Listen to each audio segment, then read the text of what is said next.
Hello and welcome to Star USA Training. Today is Tuesday, November 7th, and we'll be talking about restricted party screening. The goal of today's session is to provide you with an understanding of the regulatory environment and to equip you with some knowledge on the building blocks to creating a program that works for your situation.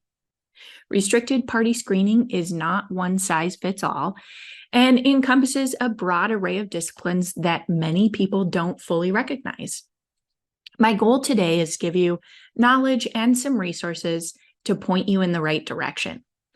It's also known as denied party screening, debarred party screening, OFAC screening, sanctions check, watch list review, embargoed country screening, blocked person screening, and many other names. So you might hear it referred to by any of those.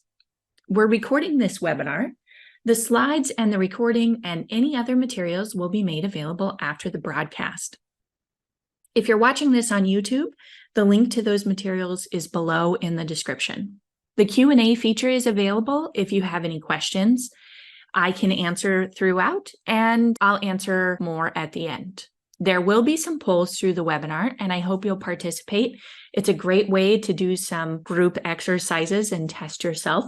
They are anonymous, so there's no need to be shy. There is an NCBFAA credit available for continuing education credits for CES and CCS participants. The code will be provided at the end of the webinar and in the email we send out with the recording. Star USA is a consulting, advice, training, and services firm in the field of international trade and compliance. We've been based out of Northeast Ohio for the last 25 years, and we provide an array of services to importers, exporters, brokers, carriers, and forwarders of many different sizes and skill levels. We specialize in taking problems and creating a plan of action that will move your business forward. We were founded on the premise that knowledge is power, and we believe that sharing our experience can help you improve and strengthen yourself as an individual while providing value to your organizations. My name's Jo Harper. I'm a principal at Star USA. I have my customs broker license, and I've been doing this for over a decade. I hope you learned something today and that you ask some questions and do some polls. Let's jump into the regulatory environment around screening of export parties. One of the first fundamentals we want to make sure you understand is that exporting is a privilege, not a right. The government has the ability to penalize, revoke privileges, and even incarcerate people for violating export regulations and requirements. We also want to show you the areas and levels of concern that we're typically dealing with when we talk about export compliance and export controls. There are many departments and agencies involved. Department of Commerce has Bureau of Census, that's more a compliance element. And then there are three primary agencies that come into play when you talk about controls. Those are the Bureau of Industry and Security, or BIS, the Directorate of Defense Trade Controls, or DDTC, and the Office of Foreign Assets Control, or OFAC. Other agencies typically deal with smaller scopes, such as the Drug Enforcement Administration, Fish and Wildlife Controls, Food and Drug Administration, and others that are listed in 15 CFR Part 730 Supplement Number 3. BIS in particular puts out a lot of literature and advice on how to comply with the export requirements, and we will rely heavily on their guidance through this webinar when we're navigating export transactions safely and successfully. You can see customs involved when you're in a transaction because they're the primary mode of border enforcement. They're the people on the ground at the ports who will actually seize goods if it's caught in time that a violation is about to occur. The other agencies are those that publish the regulations controlling exports. They have their own methods of enforcement. Those are primarily retrospective. You'll see a lot of cases that are prosecuting events that happened 5 to 10 years in the past. As we go through, There will be links on the bottom of the slides. You can see some here directing you to the websites for each of those 3 agencies and to the supplement that we specifically called out. First poll that I will launch, this asks, what laws require an exporter to perform restricted party screening? That should show on your screen. You can select all that apply. Your options are 15 CFR subpart C. That's specified because 15 CFR also covers the census regs, 22 CFR, which is DDTC, 31 CFR, which is OFAC, option for all of the above, and an option for none of the above. The law just says you can't sell to someone you're not allowed to. And we're gonna call it here. You can see the results. Most of you selected all of the above. There was a little bit of favor towards subpart C for BIS. The real answer here is that there's nothing in those regs that requires that you do screening on denied or restricted parties. All of the rules are just don't sell to parties that you can't sell to. Don't violate the law. They don't require a specific mechanism to achieve that. Just follow the rules. There are many terms and phrases. We're going to use restricted party screening as a catch-all for export controls that cover compliance requirements from BIS, DDTC, and OFAC. There are some rules in 15 CFR 736 covering end users and end uses. Those rules have a pretty big blanket over your export transactions. The burden is always on the exporter to achieve compliance. The general prohibition is you may not take any action that's prohibited by a denial order. So they're not prescribing what you do in order to not violate the orders. They just tell you make sure you don't violate them. Most denial orders are centered around not exporting to a particular entity, but it's often difficult to know who the entities are. We want to impress on you what counts as an export because people often don't fully understand the whole scope of what's involved.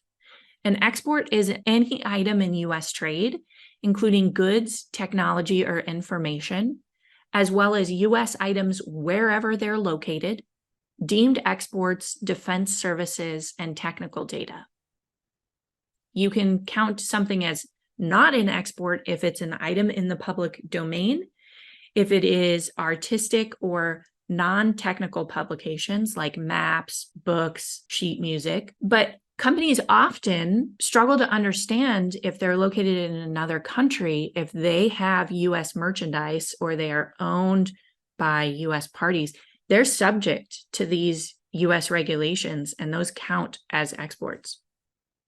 A deemed export is an especially tricky concept because that just means sharing knowledge. It's the release of any controlled technology, software, or information to a non-U.S. citizen. The key word here is controlled. If it's not controlled knowledge or information, then you don't need to worry about it. The release of information is considered an export to that individual's home country. So you can release information by giving a tour of your facility if you have controlled information there, letting someone look at a diagram or schematic, telling someone how to use something, giving a presentation, or sharing source code. That means basically everything is an export: verbal, written, electronic, physical. You can count any of it. Here are some of the countries and regions that are subject to OFAC's sanctions and embargoes program. The list here on the slide isn't comprehensive or dispositive, and there are a lot of nuances to these programs, but generally sales to these regions are going to have much tighter controls and restrictions than sales to the rest of the world. OFAC, as part of their enforcement, publishes a list of individuals and companies that are owned, controlled by, acting for, or on behalf of targeted countries, industries, or sectors. They also list individuals, groups, and entities like terrorists and narcotics traffickers under programs that are not country-specific. OFAC does not maintain a list of countries because the sanctions programs are varied. Some are full geographic locations like Iran and Cuba. Others are targeted for counterterrorism or counter-narcotics. They're focused on specific people, entities, or industries. OFAC's Specially Designated Nationals and Blocked Persons List, or the SDN list, has about 12,000 names that are connected with sanctions targets. They also have several other sanctions lists, including the sectoral sanctions identifications, foreign sanctions evaders, non-SDN Palestinian Legislative Council, the list of foreign financial institutions subject to correspondent account or payable through account sanctions, or CAPTA, the non-SDN menu-based sanctions list, and the non-SDN Chinese military industrial complex companies list. These tend to be broad-based prohibitions on whole region, countries, or industries. There are a lot of individual entities that are subject to one of the lists, and those entities can operate in any country. The bottom of this slide has a link to the sanctions program and country information. Strongly encourage checking that out. Because restricted party screening isn't a regulatory process and it's ever changing, various federal agencies have published a lot of good information to try to support your compliance efforts. Kind of like the informed compliance publications that Customs puts out, these export control agencies try to give you information and ways to go about meeting the don't violate the rules requirement. All of these on this slide are excellent resources. There are the consolidated screening list, a red flag indicators, which is a super helpful desk aid. Know your customer guidance, another extremely helpful desk aid. Warning indicators for trade-based money laundering and terrorist financing. Don't let this happen to you, which is the BIS publication to cause nightmares in everyone. They update it pretty frequently. The last update that I see is in October of 2022. There's great stories in there if you need to take something to a C-suite. BIS Form 711, that gives you the information that they look for when applying for a license or getting information about your end user and the end use. And links to where you go to apply for licenses. BIS licenses are obtained through SNAP-R. ITAR licenses are through the DEX system, and then info on OFAC license applications. In case you need it, here are some reasons to pay attention to restricted party screening.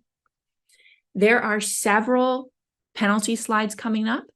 They are under different regulation regimes. This first one is under the export control reform regulations. Civil penalties, there is a max violation of $353,000-ish for civil penalties, and for criminal penalties, a max of $1.2 million. Both of those can also come with revocation of a license, loss of export privileges, and criminal penalties can also include imprisonment for up to 20 years. ITAR penalties under 50 USC Chapter 58. Civil penalties, a maximum of $1.1 million. Criminal penalties, a max of $1 million for each violation with potential imprisonment. These are subject to inflation, so they publish fresh amounts regularly. I expect in January we'll see new amounts. With ITAR, you can also be suspended or debarred from government contracts, have your goods seized, and have your export privileges revoked.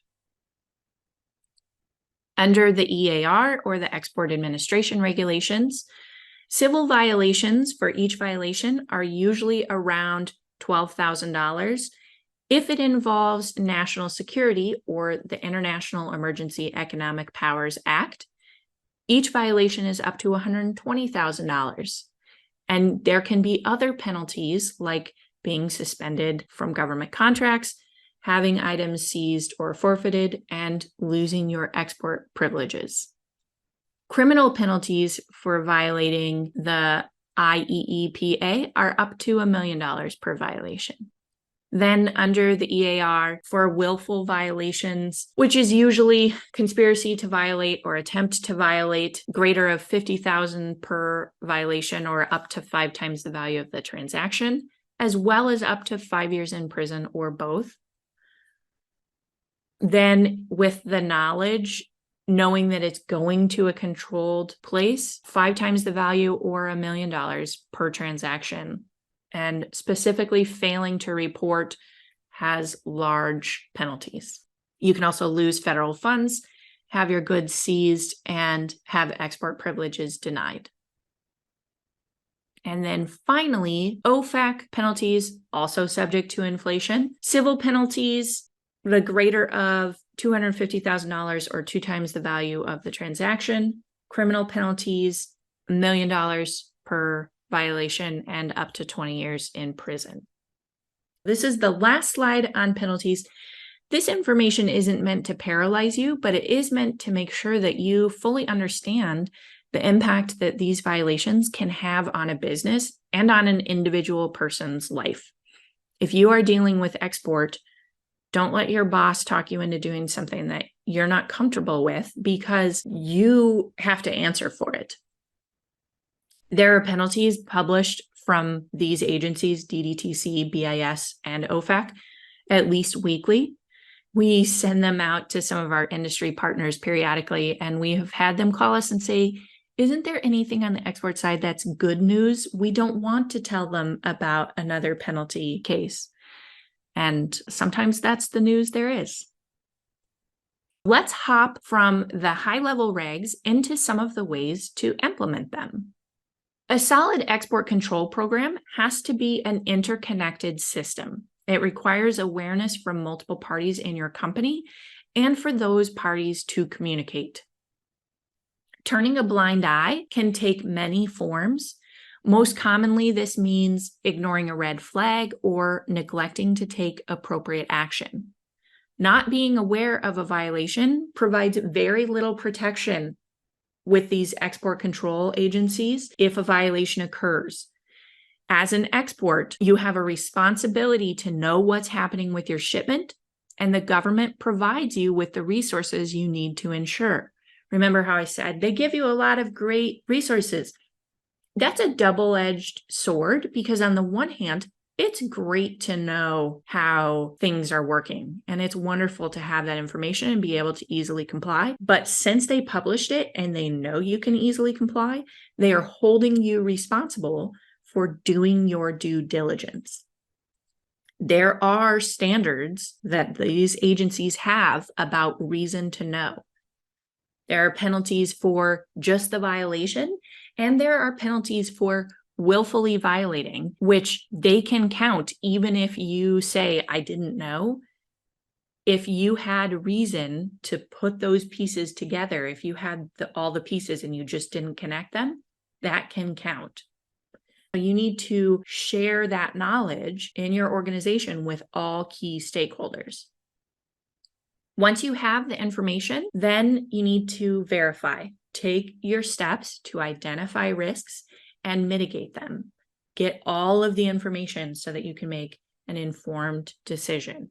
And then finally, someone with the knowledge and authority to do so must approve or stop the transaction. They have to be able to pause any transaction at any point before it has gone into the hands of the customer if something comes up. Training and awareness are the best methods of compliance. We hear over and over again from companies that we've trained that they didn't anticipate seeing much impact from having all of the parties on the right side of the slide, on the blue slide, be trained. But after the trainings, they got so much better awareness of the situation. They got so many questions and great communication. You will be surprised at what different parts of the company know or are exposed to. And if you make them your partners in compliance, your compliance program will be so much stronger. It is very key to have the red flags and warning indicators in everyone's mind. That's why I said it's a great desk aid. Having that with every party so that they can say, this sounds familiar, and then flip to that and find the scenario on their red flag document is helpful. They also then need escalation paths. Who do I ask questions of? Who do I notify? What should I do? How do I document this? All right, next poll, which parties to a transaction should be screened? You can select all that apply here. I'm cracking up that we have 4 people on here who are suspicious of their nephew. You should screen all of the parties except for your nephew. I just threw one in there to see if you were paying attention or didn't trust your family very much. If your nephew is a party to the transaction, then you should screen him too. But in this scenario, you didn't have any information on this, so he's just hanging out. It's just a human you know. The buyer's agent, even parties in the US, should be screened. There are countless people in the United States who have lost export privileges, who have been penalized, who are on the lists.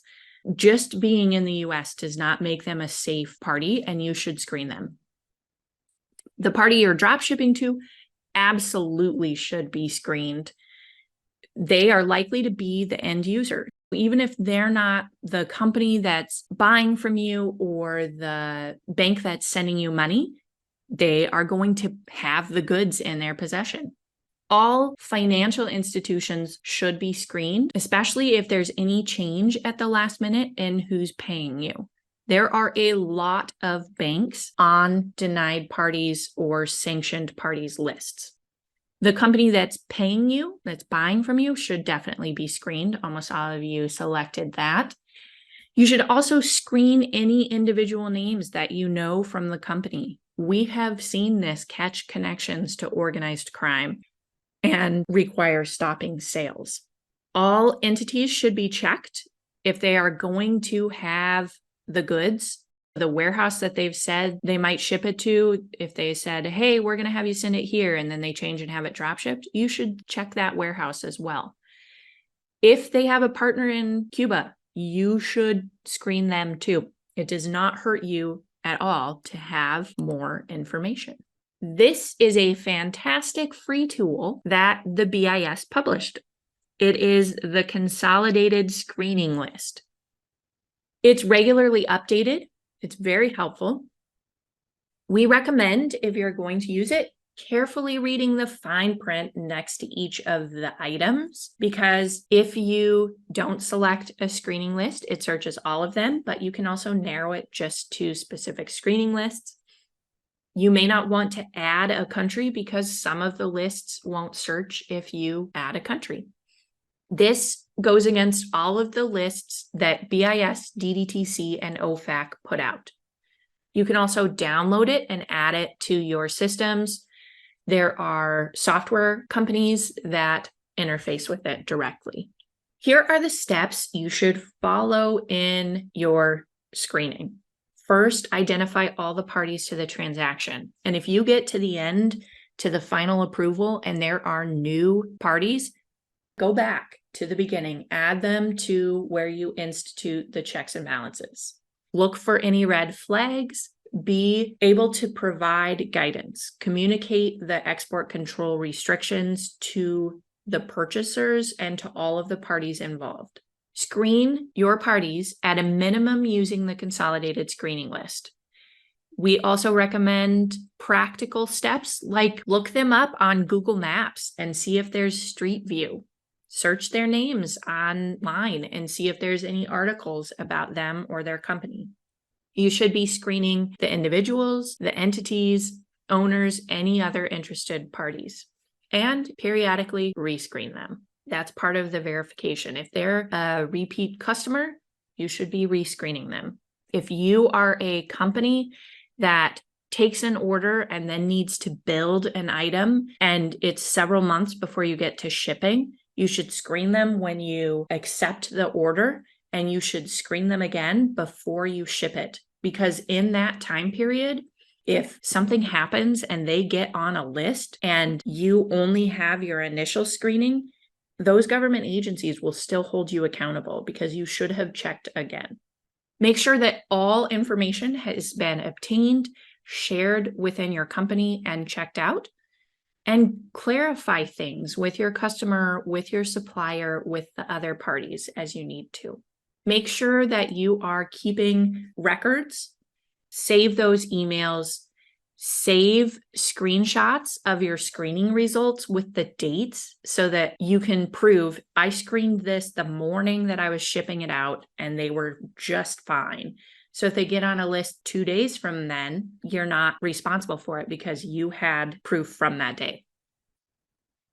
Keep your records so that they can be accessed by transaction using your record keeping practices. And then don't proceed with the transaction until everything checks out. If you're suspicious, if there are concerns, ask more questions. If you have concerns and you don't ask more questions, that's seen as turning a blind eye and as willful ignorance. All right, next poll. Which of the below are red flags? We have selling sophisticated, expensive ultrasound equipment to a purchaser that does a low-tech taxidermy business. The buyer said, "Thanks, you're the bomb," on the phone. The purchaser will not tell me what they're going to use the goods for or where they're going to use them. Our customer always pays via ACH, but they're insisting that this transaction happen in cash. They say, "Oh, I'm 2 degrees of separation from Cuba Gooding Jr." My customer with a Mexico phone number says, "Hey, we're in the US and it won't be exported. We're just going to pick it up at your warehouse in Texas." All right, we're going to call it there and I'm going to share results. I like that many of you are grumpy about using bad throwback slang like "you're the bomb," and that I think you don't play how many degrees of Kevin Bacon game. You should ask more questions if your merchandise that you're selling does not match the sophistication level or the normal business of the company who wants to buy. You should check that out. You should ask more questions. Just mentioning a bomb in completely neutral, if old school slang, does not require identifying that as a red flag. Not being willing to communicate with you where they're going to use goods or what for is a red flag. You should ask more questions. You should potentially withhold the sale. You should communicate that you, as an exporter subject to US regulations, have a responsibility to know this detail. Changing payment methods, especially if they're insisting, "Oh, no, we have extra cash laying around." That's a concern. Could be money laundering, could be that they don't want this one on the books. There could be a number of reasons. Ask some questions. Being 2 degrees away from Cuba Gooding Jr., not a red flag. Unless Cuba Gooding Jr. is on a restricted party list, I did not screen him. Who knows? My customer with a Mexico phone number says, "Oh, no, we won't take this over the border at all. We'll just pick it up at your warehouse in Texas." That's a concern. You should always be looking at diversion risks. In the US, diversion risks tend to be stuff that's on the border with Mexico, items in Florida, items in New Jersey, some on the northern border, or telling you to send it to Canada. And who knows, it might be used in Canada or it might not. In the Middle East, things going to Dubai are often not used in Dubai. They go other places. Be aware of those location flags when you are selling things. Great work, everyone. Voluntary self-disclosures. If you catch that you have accidentally sold to a party that you shouldn't have, you should consider a voluntary self-disclosure. You should be communicating this with your management. You should be, as a company, looking through this carefully. They are mitigating factors. They do not provide full penalty protection. In import, a prior disclosure fully protects you. In export, you can still get penalties, but they do serve as a mitigating factor They help your reputation, both with the government agencies that are involved and with the public. And they reduce the likelihood of future violations because you had to take full accountability. And as part of that self-disclosure, you had to implement a program that prevents that violation recurring. It is a very good factor and almost always is a good choice, but it's still something you should weigh out. Export agencies are encouraging voluntary disclosures even more. This year, many of the agencies have announced that disclosing is always a mitigating factor. And even if you disclose someone else's violation, that goes in your VSD credit column against future violations on your own account. They are telling you, we want you to tell us when you catch that stuff happened that was wrong. There are self-disclosure guidelines in the regulations. The slide has links to the specific spots. It is an important factor to look into. Let's talk about some other factors to consider. But first, your final poll. This one is anonymous. We have several attendees who are really interested in what their colleagues are doing, what type of screening solutions your company uses. You should be able to select all that apply. And we're just turning it over to you so that you can tell each other on the webinar what you do. Is all of your screening manual or some of it? Are you doing software that is automated in your ERP or automated in your accounting system? Do you upload information annually or quarterly? Do you have a third party that you give information and they return results, in this case, non-automated? Do you not screen at all? Or are you someone on here who's maybe a broker or someone else who doesn't export, so you don't have a need to screen? I will share the results so that if you are some of the attendees who were curious about it, you can see it looks like the highest answer is software that's connected to ERP. After that, manual screening, third-party screening, that's great risk sharing, and then software upload information at specified intervals. Thank you so much, everyone. The OFAC 50% rule. This is one that gives me the heebie-jeebies because violations can occur even if the searched entity passes a screening test, because the rule is that any entity owned directly or indirectly 50% or more by a blocked person is itself considered a blocked person. All property and interests are blocked regardless of whether the entity itself is listed. It's very important, and it's not easy because many companies are owned by another company or by a person and don't tell you who owns them. This can be very tricky to comply with and is one of the reasons that it's so important to screen every name and every entity that is mentioned. OFAC does their best to publish when they know someone's blocked what they know that person is invested in or that entity is invested in, but this can be something that gets you. Keep it in your mind as you get information on parties that are mentioned. And this is where a Google search can be helpful, because if you can search and find out who owns the corporation, who owns that entity, then that can help. Here are a couple examples of penalties that happened. The first one is an M&A example for a company in Cleveland. In 2005, this California company exported a machine to Spain. They did not get a license. That item was classified under 1B001, which is controlled. In 2011, this Cleveland company bought the company in California, and BIS in 2013 charged the Cleveland company as well. They agreed to pay $45,000 in civil penalties, and the company they bought had a 3-year suspended denial order. We did a webinar this summer on mergers and acquisitions. If you have more questions or are curious about this, This concept is successor liability. One business can be held liable for violations of the regulations that the company they acquired committed. We often get to work with companies that are being acquired to comb through their export transactions and, if needed, prep VSDs before they're bought. If you're part of a company that happens to, you know that the company acquiring you has good compliance awareness. That's fantastic. We also have a deemed export example.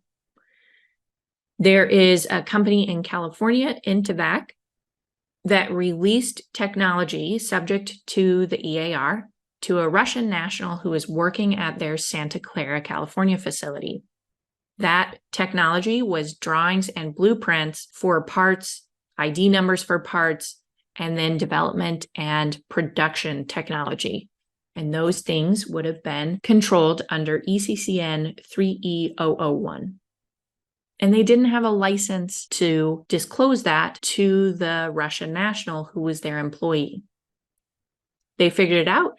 They voluntarily disclosed it. They cooperated completely with the investigation. They implemented steps to prevent it from happening in the future. And they agreed to pay $115,000 civil penalty back in 2014. Today, that would be significantly more. This deemed export situation is a very fine line to walk. You may be aware that SpaceX is being sued by the Justice Department for attempting to avoid these scenarios by curtailing their hiring practices unnecessarily, at least in justice's eyes. You can still hire a Russian national as long as you have a license and you are aware of everything they have visibility on. It is a very tricky thing, and why you need to have HR be trained as part of this. Many companies use screening software, which can be a very good solution. There are some caveats. It can fail to capture information that's important because of system limits. It will not do anything that cannot be done manually. A lot of the time, the fields that you have are limited to the buyer, the destination, and they don't include the individuals that you're talking to, the financials, the warehouse that you're sending, on and on. It's really hard to get all of the entities and all of the parties. It's also tricky to put in red flags, and you cannot rely wholly on automation to catch those red flags, to identify concerns when you're learning about your customer. You should be very aware of those limits, and you should also consider the risk profile of your specific business when you're making decisions about which things to automate. If you sell cake decorating items and you're not selling to any countries and your goods are all EAR 99, it is low profile. Your risk profile is limited. If you're selling controlled goods and you sell to many, many destinations and you have a wide swath of customers, you're more likely to have concerns and risks. Here are some things that you can do. Be very diligent and document your diligence. Rescreen your parties, all the parties, either quarterly or repeat transactions, or like I mentioned earlier, when you come to the end of a very long transaction, rescreen. Those lists are ever evolving. Make sure that you disclose past transactions where there's violations. If you're at risk, try harder. If you recognize areas where there are concerns, build up processes in those areas. Make sure that you're communicating with your overseas partners and your affiliates because the regulations apply to U.S. goods wherever they are located. And don't assume that your freight forwarder or your broker or your filer has you covered. They don't. It's not their job to. You, as the exporter, are the one who is legally required to have this handled. If you aren't sure of your risk profile, we have a cool tool that you can check out. It's fairly neat. And final thoughts. You have the regulatory requirement to prevent violations. The way you go about it can be whatever is best for your company. Each method that you choose has its limits. Each method has its benefits, and you need to identify what is best for your company and your specific risk areas. You have the basics on creating a program that fits your risk profile and achieves due diligence. Listen, everyone is human and violations can happen. Make sure that you have a plan for when that happens. What are you going to do? What things are you going to check out? What options do you have? I'm going to check for any questions. For the CSL screening, how do you know which lists are best to screen if you're getting many false positives but still want to be proactive? That is a great question. I would screen them all and then go through and document at least the first time why those false positives are false. You can also change the level of fuzziness that you're screening on, which tends to decrease some of those false positives and reduce the amount of legwork you have to do to check. But if you do that legwork at the beginning of an order or annually, then you don't have to do that same with every transaction, as long as those false positives that you're getting with every transaction are the same. We have a question on U.S. technology schematics used in non-U.S. components that are manufactured in China, and what's the impact to denied party screening. The schematics that you would use or that you are exporting to be used in manufacturing components overseas are considered an export. If those schematics are controlled or for controlled technologies, you would need to screen the parties in China and the parties that would have visibility on those schematics. What is the standard practice for rescreening entities if you don't have a screening tool that alerts you to changes? Depending on your risk profile, at least annually and perhaps quarterly, batch screening solutions are there, so you can upload a whole batch and get it screened, and that tends to be relatively inexpensive. We had several questions about software recommendations. We are not providing those. All software is different, has its pros and cons, and should be adapted to your business practices. And you need to be aware of the software limitations so that you can use those to make decisions around how you structure your other practices. Whatever software you're using, make sure that you are providing really good awareness training to your whole company, and never solely rely on the software. You, as the exporter, need to make the decisions using the software as a helpful tool. All right, we're going to stop there. Thank you so much for hanging out this morning. Here's the code for NCBFAA credits. After the webinar, we will upload the recording and materials and email you a link.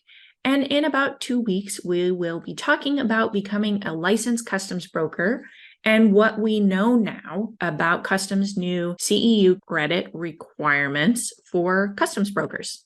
Talk to you all soon.